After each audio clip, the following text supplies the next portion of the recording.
Clark Audio. Always a pleasure, sir. Good to see you. Thank you.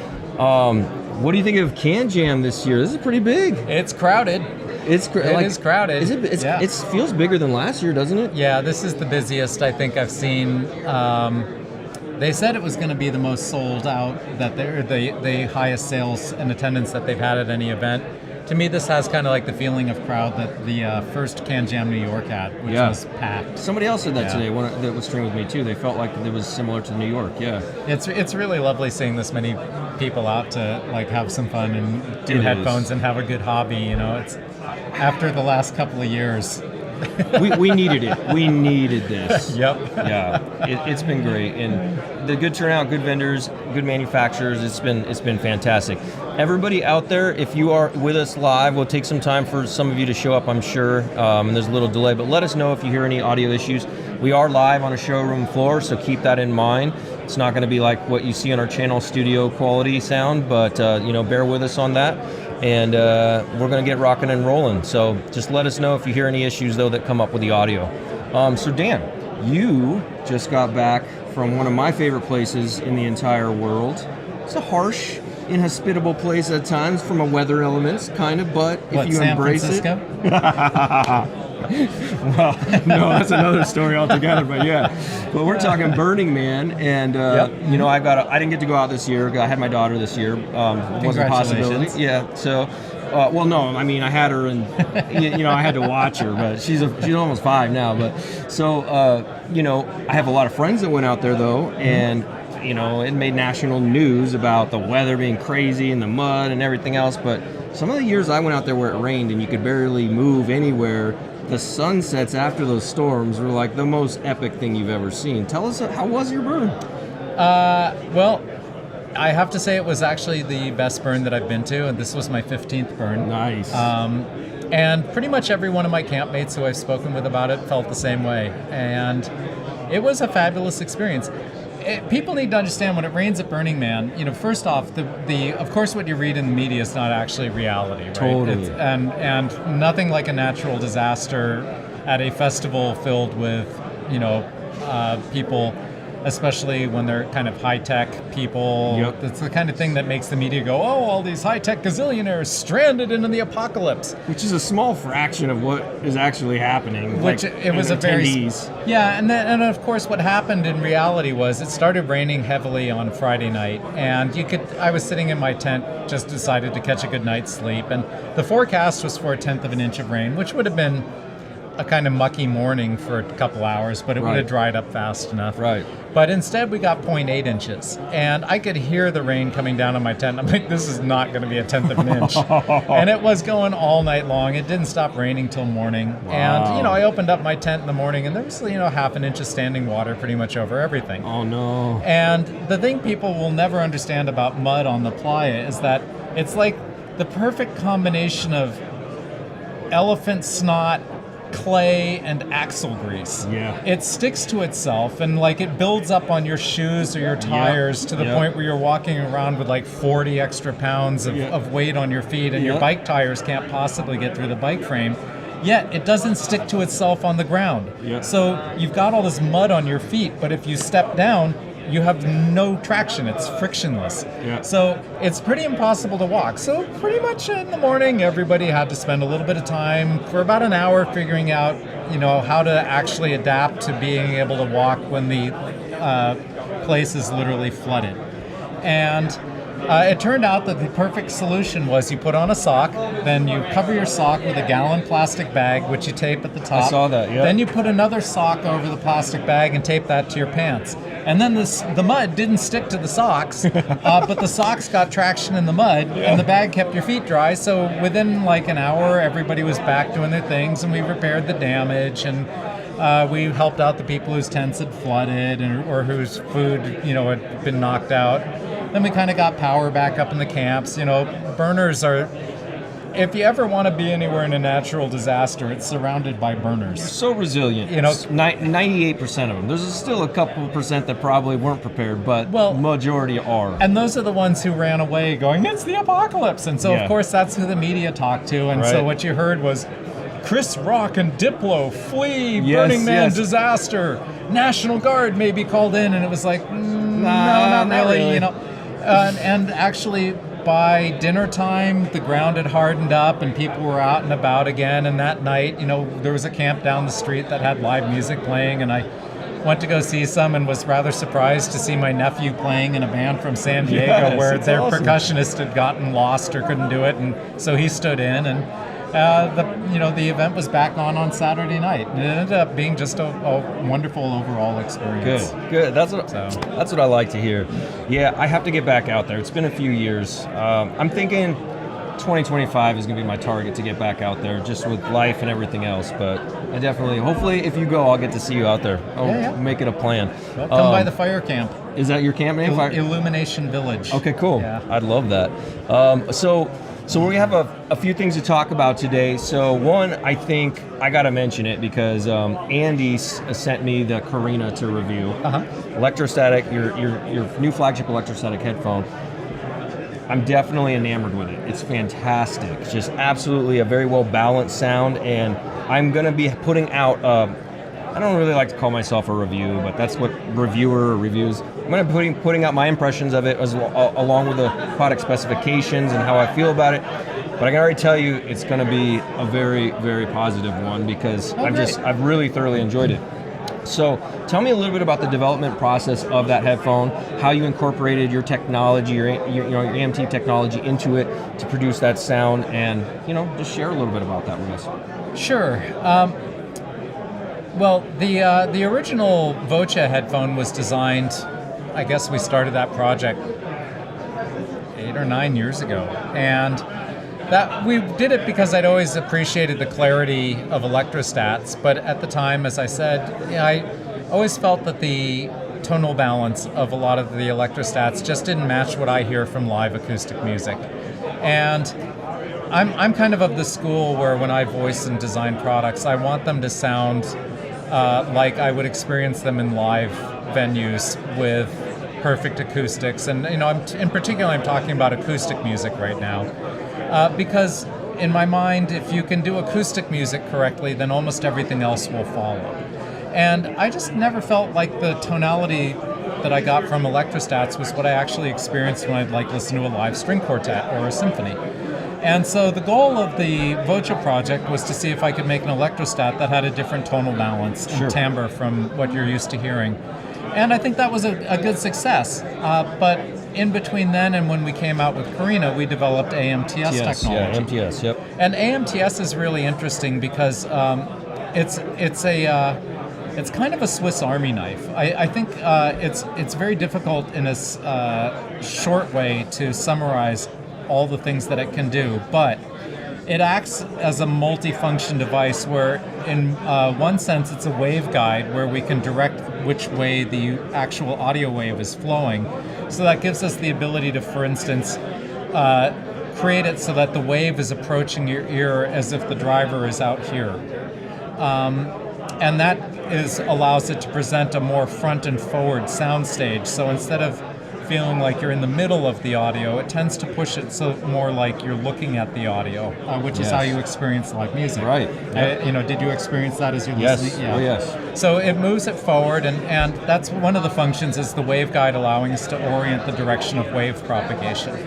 But what's really interesting is that it's a one-way waveguide. The sound comes off the driver, goes through the waveguide, reflects off the pad and your head, and as the pressure wave returns, the energy comes back into the waveguide, and then the waveguide itself is like a wedge shape, and the shorter waveguides correspond to higher frequencies, the longer waveguides to lower. And what happens is we can terminate some of those waveguides in such a way that they act as filters for specific frequencies, ranging from very high to very low.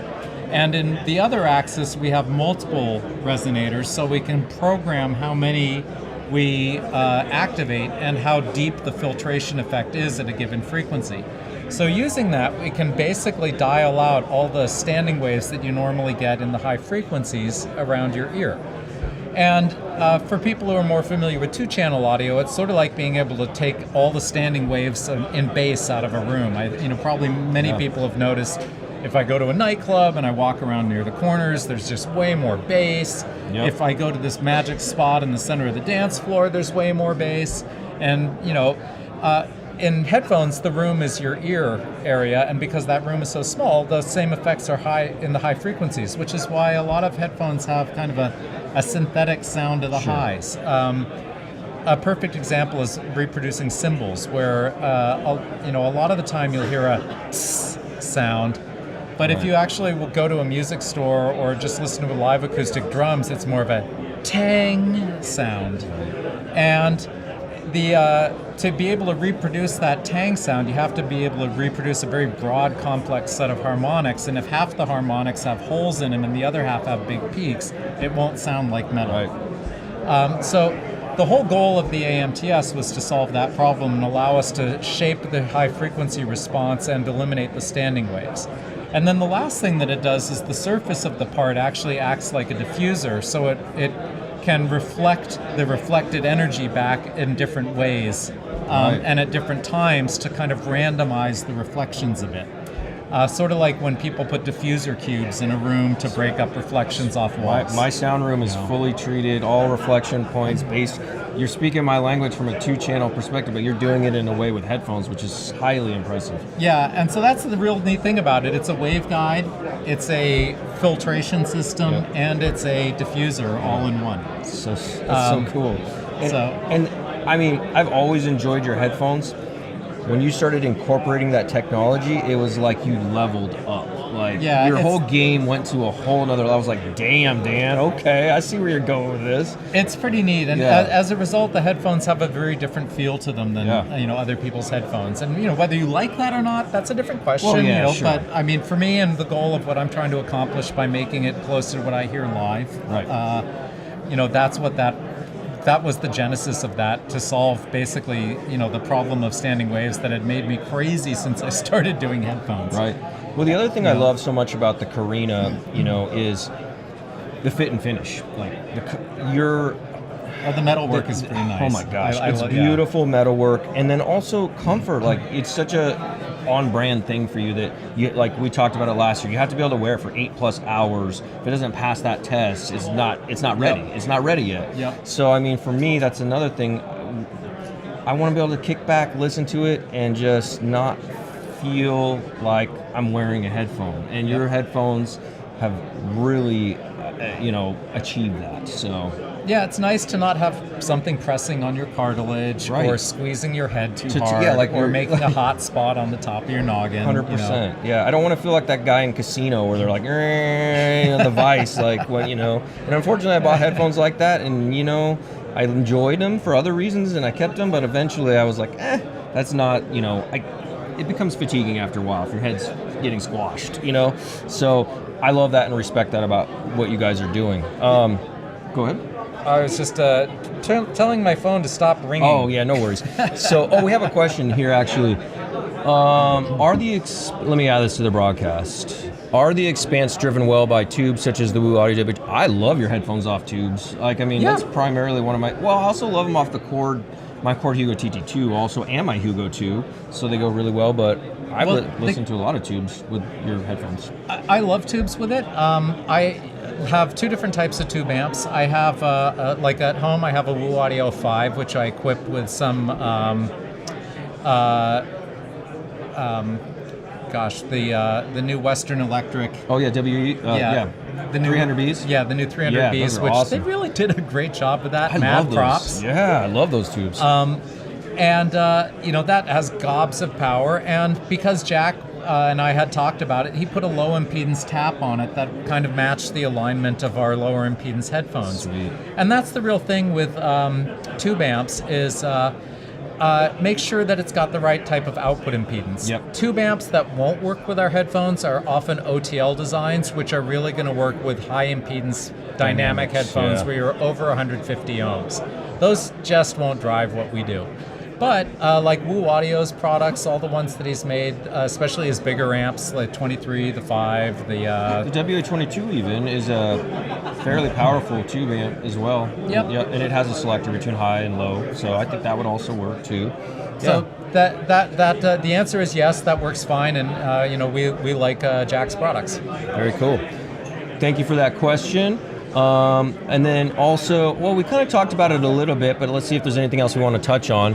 What is your headphone tuning philosophy? So you talked about getting instruments and for it to sound natural, to sound proper, right? Yeah. To sound like it does in real life, I guess would be the better way of saying it. And the other thing is, it's funny for me to say it now because I'm a soundstage junkie in headphones. So am I, and when I started, after working in loudspeakers for so many decades, headphone soundstage, I didn't understand it. My brain just didn't process it. People talk to me about soundstage, I'm like, yeah, right. Well, I hear imaging, but I don't hear any. And then one day it was sort of like my neurons woke up and said, "Oh, here's what soundstage is." And, once you hear it, you can't unhear it. Yep. So one of my favorite things and most important things to me is to be able to make our closed headphones have soundstage like an open headphone. Yeah. And one of the things that, is a point of philosophy about soundstage is I think there's not necessarily consistency in the community about how people perceive or even understand explaining soundstage. So when I talk about it, soundstage is the differential between the nearest object to you and the deepest object. Yeah. Now, you can have a headphone where the nearest object is out here, but the farthest object is just out here, and there's very little depth of field to it. Right. You can also have them where it's smashed up in your face and then it's here. And to me, what's really best is if you've got reasonably close proximity to the front center, but that there's a big, wide, and deep stage that doesn't have lobing. So it's not like there's a blob of sound here, a blob of sound here, and a blob of sound here. Now, it turns out that soundstage is correlated. We can control some of how that works with our AMTS tech. Yeah, that's what I was going to say. And also, some of that is derived from frequency and... The DAC too, right? Like Chord does a way of having more depth. Yeah, the resolution of the DACs, that'll get into one of the arguments, where the subjectivists will say, you can't measure that there's any difference that relates to that. And, I feel like, that's another philosophical thing, but I think that, being either a subjectivist or a pure objectivist is kind of missing a complete view of the picture, because I think it's safe to say that not a single designer that I know of either electronics or transducers like speakers or headphones actually feels that we can measure everything that correlates to what we hear. Which is not to say that measurements don't matter. Measurements matter hugely. Of course, it's like we've invested way beyond our size of our company and our technology for doing that because it matters hugely to us. Yep. But that said, there are some times when I don't understand why I'm hearing this because I can't see it in anything I measure. Right. And I have no idea how to measure it. Now, it turns out we've developed a few proprietary measurements that we now use that I think explain some of the things that I've heard over the years that I could never explain before. Right. But I'm not going to share them because they're proprietary. Yeah, that's part of your secret sauce. But that is related to how our headphones keep delivering more and more soundstage, and we keep getting better at that. It's like actually an active goal of us. And Karina really did that well. I mean, I feel like the placement and layering on that headphone is just gorgeous. Yeah, and then. The other reason why I was talking about this earlier, we haven't dropped that video yet on our channel is because I've only listened to it with one amp, and during the voicing process, I believe Blue Hawaii was part of the voicing process with that headphone. Yeah. Mm-hmm. So, I want to listen to it with that too, because that's, and I know you're a Chord guy like I am also, so it's I always like to hear like what I'm like, okay, I see what Dan was doing. Yes, I can hear that. So I'm looking forward to doing that too as well. And also we were talking about M scalers, and now you're kind of talking me into getting one, which that's a whole nother subject. All right, let's see. Oh yeah, okay, so yeah, he said no worries, you feel free to ask those questions. These are all great questions. Let's see. Oh, nice. Look at that compliment. VSG says, just here to say that Karina is my favorite set. Well done, Dan and team. Oh, hi, Varun. Let's see. Okay, here's another one. This is a good one for Dan.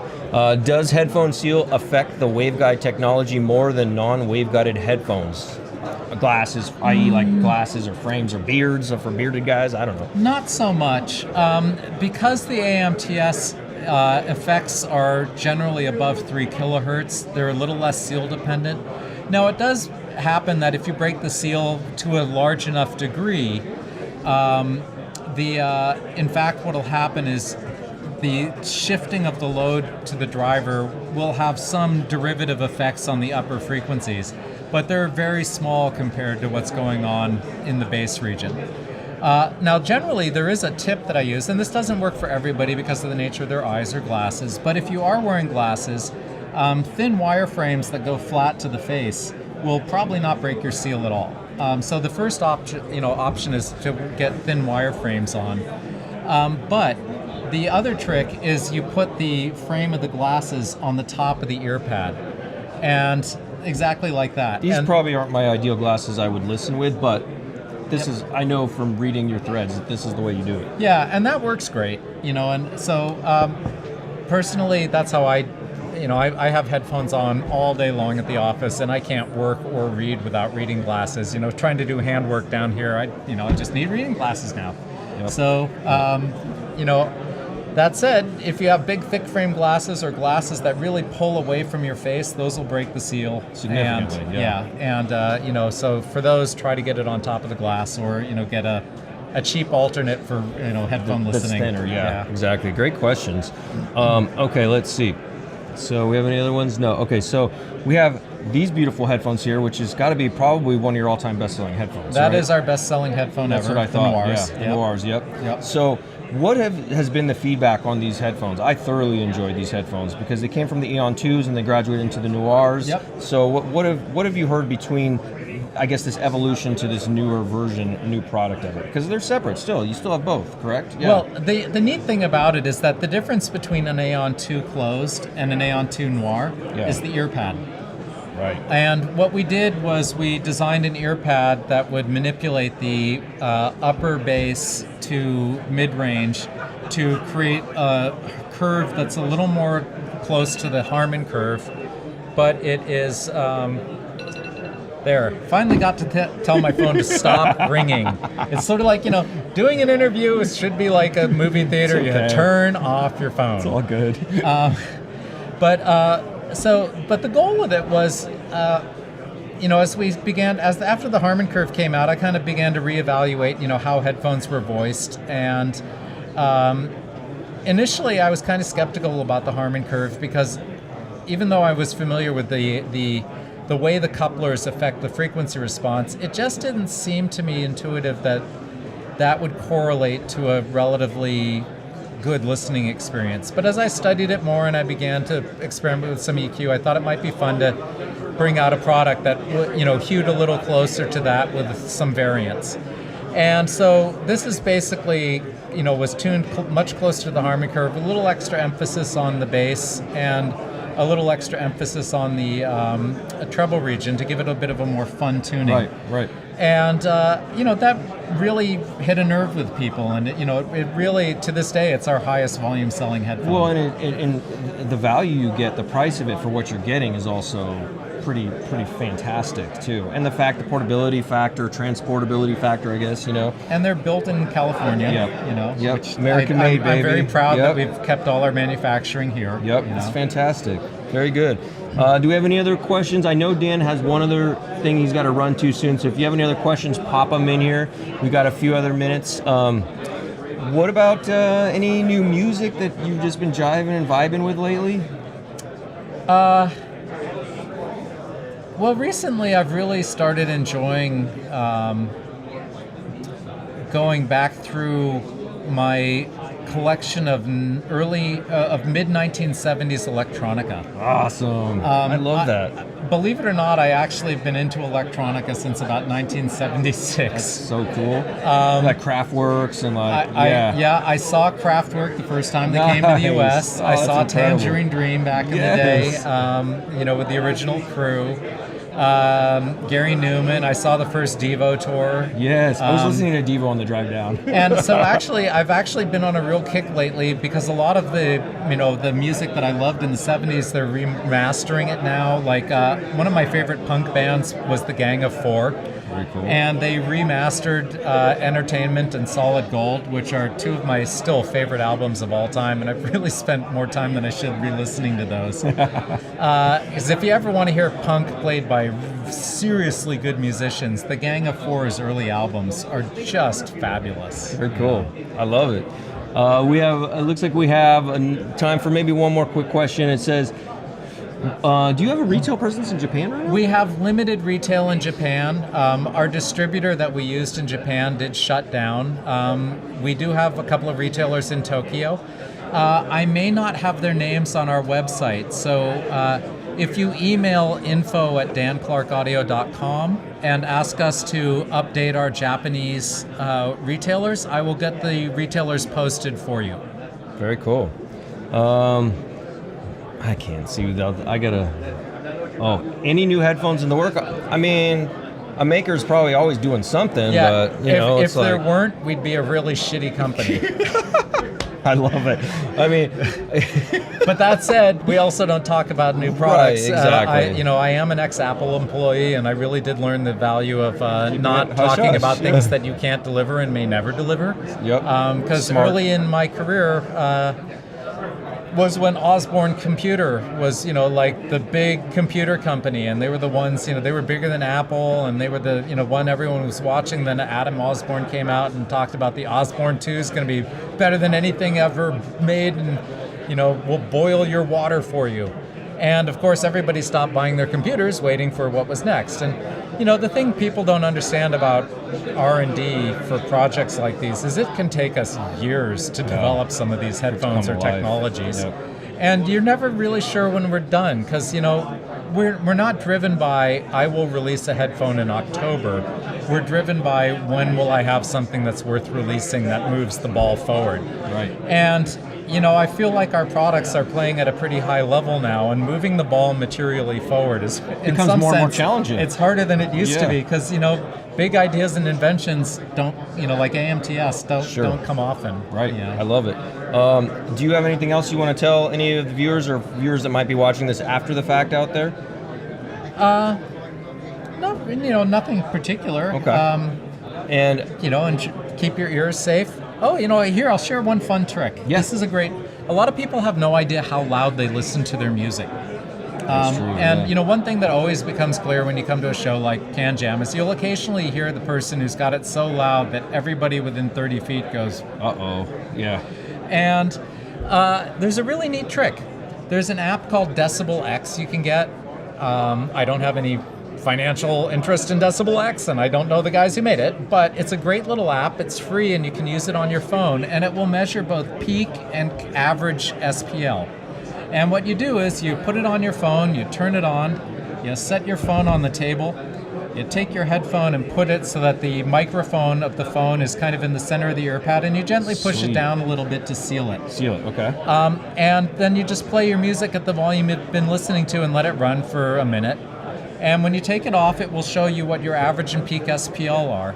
And, for long-term listening, keep your average SPL below 80 decibels. That's the kind of the threshold I think OSHA sets for 8 hours of safe listening. If you turn it up from that, you can listen at limited lengths, but you really shouldn't listen for extended periods. Often if you're hitting if you've got dynamic music like classical music or maybe some really lively jazz with no compression on it, you might find that a peak of 90 decibels will turn to an average of about 80 decibels, but it's kind of worth looking at the app to get the sense for where you are with the music that you listen to. If you listen to a lot more pop music, it's all compressed as heck, and like an 83 or 84 dB peak is going to correlate to an 80 dB continuous. Right. But that's a really good way to save your hearing and your ears, and that's something that we always encourage, because Can't get it back. you can't get them back yet. No. Well, There's some maybe there's some hopefully promising one day. tech coming down. There's some really That's cool. promising ear tech that's come out, but Not yet. Okay, and I have one quick question, then we'll wrap up. So when you're listening on your, because you got the Chord with the M scaler or Hugo 2, what filter do you generally listen on? I use their default filter. So it's filter 1? Yeah. Okay, cool. Perfect. It's just something I've been talking to a few different Chord listeners today just to get a feel for what it. Rob swears by filter 2. He's like, filter 2. And I'm like, well, sometimes I'm filter 2 or filter 3, depending on the amp pairing or the headphone. But it's always just fun to just, I don't know, for my own learning to know what everybody likes or what they listen on. So that's funny. Rob likes filter 2. I thought he liked filter 1 also. You sure he likes filter 2? Or maybe he does like filter 1, but I said maybe I felt like it was maybe I liked maybe filter 3. He's like, well, if you don't like filter 1, you got to listen on filter 2. You know how Rob is. He's like, well, no, you must listen on filter 2 then. So I don't know. But yeah. I think he likes the default filter, which is why it's the default filter. You're probably right. But the last time I talked to him was probably about that, was pre-pandemic. So no, I think you might be right. My recall is what it's worth. I think you might be right. I think I might have said, well, I usually listen on filter 3. And he's like, well, you should listen. He might have said, you should listen on filter 1, but if you're not, you got to listen to filter 2. So who knows? Yeah, filter 2 is filter 1 with a little high frequency roll off. Yeah. All right. Well, we don't have any other questions, it looks like. Dan, it's always a pleasure. Thank you so much for spending some time with us. Hope it was fun for those who attended, and thanks for attending. Absolutely. All right, guys, stay tuned. We have more live streaming coming today and tomorrow. So just keep checking the live from CanJam SoCal 2023. And don't forget to subscribe to the channel so you get alerts and turn on notifications. And listen to the new Karina. It's fantastic. I can't tell you enough. It's amazing. So anyways, everybody have a wonderful day. We'll see you on the next stream. Take care.